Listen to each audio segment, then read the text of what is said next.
नमस्कार शेतकरी बांधवांनो, सर्वप्रथम आपल्या आजच्या या व्हिडिओमध्ये मी आपला कृषी मित्र निलेश परब आपल्या सर्व शेतकरी बांधवांचं सहर्ष स्वागत करतो। निश्चितच मित्रांनो, तुम्ही बघत असाल जे पाठीमागील जे शेवंती पीक आहे, तर या शेवंती पिकामध्ये जे महत्त्वाची जे आहे अमावस्याची जी फवारणी आहे, ज्याला आपण पोळा अमावस्या म्हणतो, त्या फवारणीसाठी आपल्याला कोणकोणत्या इन्सेक्टिसाइड असेल, कोणकोणती बुरशीनाशक आहे, कोणकोणती घेणं गरजेचं आहे, तर आज आपण या लाईव्ह सेशनमध्ये बघूया। निश्चितच आजच्या या व्हिडिओला सुरुवात करण्यापूर्वी अजून पण आपल्या चॅनलला फॉलो नसेल केलं तर करून ठेवा, व्हिडिओला लाईक करा, शेअर करा आणि आपल्या शेतकरी बांधवांना पाठवा। निश्चितच मित्रांनो, आपण शेतकरी शेवंती उत्पादक शेतकरी आहात। निश्चितच या ठिकाणी शेवंती पीक जे बघताय, निश्चितच या ठिकाणी अळीचा प्रादुर्भाव या अमावस्याच्या दिवशी जाणवणार आहे। निश्चितच श्रावणी अमावस्या आहे, तर या अमावस्याला अळी अंडी जाणं गरजेचं आहे। ते कोणकोणते कीटकनाशक बुरशीनाशक घेणे, एक छोटेसे 3 ते 4 मॉलिक्यूल आहे, मी आपल्याला समजून सांगणार आहे। त्यांचे ते पहा आणि त्या पद्धतीने ऍप्लिकेशन करा, कारण मी सुद्धा एक शेतकरी बांधव आहे आणि एक शेतकरी शेवंती उत्पादक शेतकरी आहे, तर निश्चितच सर्वांनी ही काळजी घ्यायची।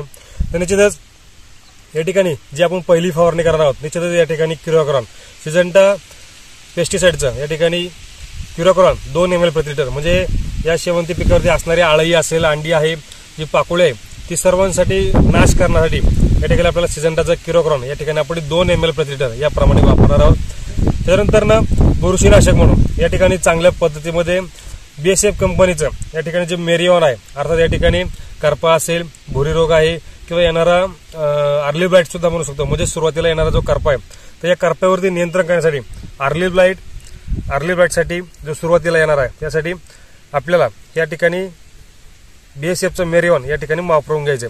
साधारणपणे 0.2 ml प्रति लिटरचं प्रमाण आहे, म्हणजे पंपाला साधारणपणे 8 ते 10 ml प्रतिपंप तुम्ही या ठिकाणी घेऊ शकता।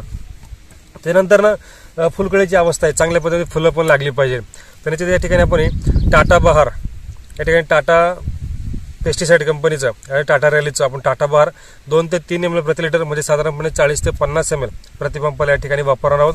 त्यानंतर ना झाडं ट्रेसमध्ये गेली नाही, कारण पाऊस झालाय, कधी कधी जमीन ओली असते, वातावरण चेंजेस होत राहतात, झाडं ट्रेसमध्ये जातात, तर म्हणून या ठिकाणी जे सीवीड आहे, अर्थात या ठिकाणी PI इंडस्ट्रीजचं बायोविटा, याच्यामध्ये सीवीड प्लस मायक्रोटन आहे, म्हणजे दोन्ही पण काम करणार आहे, सीवीडचं पण आणि मायक्रोटनचं पण। तर ते निश्चितच या ठिकाणी PI इंडस्ट्रीजचं बायोविटा 2 ते 3 ml प्रति लिटर, म्हणजे 40 ते 50 ml प्रतिपंपाला या ठिकाणी वापरून घ्यायचे। आणि विशेष सर्वात महत्त्वाची जी गोष्ट असणार आहे ते आहे स्टिकर।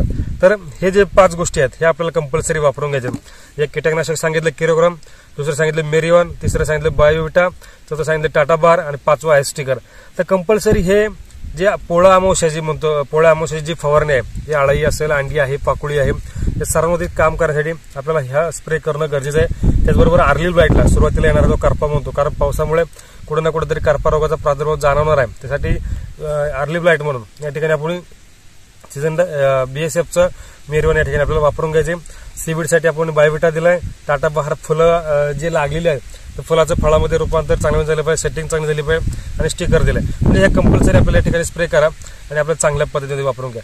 तर निश्चितच ही माहिती तुम्हाला आवडली असेल अशी अपेक्षा करतो। अजून पण आपल्या चॅनलला फॉलो नसेल केलं करून ठेवा, व्हिडिओला लाईक करा, शेअर करा आणि आपल्या शेतकरी बांधवांना पाठवा। निश्चितच मित्रांनो, ही शेवंतीला फवारणी निश्चित फायदेशीर राहणार आहे आणि निश्चितच सर्व शेतकरी बांधवांनी करावी ही विनंती। धन्यवाद।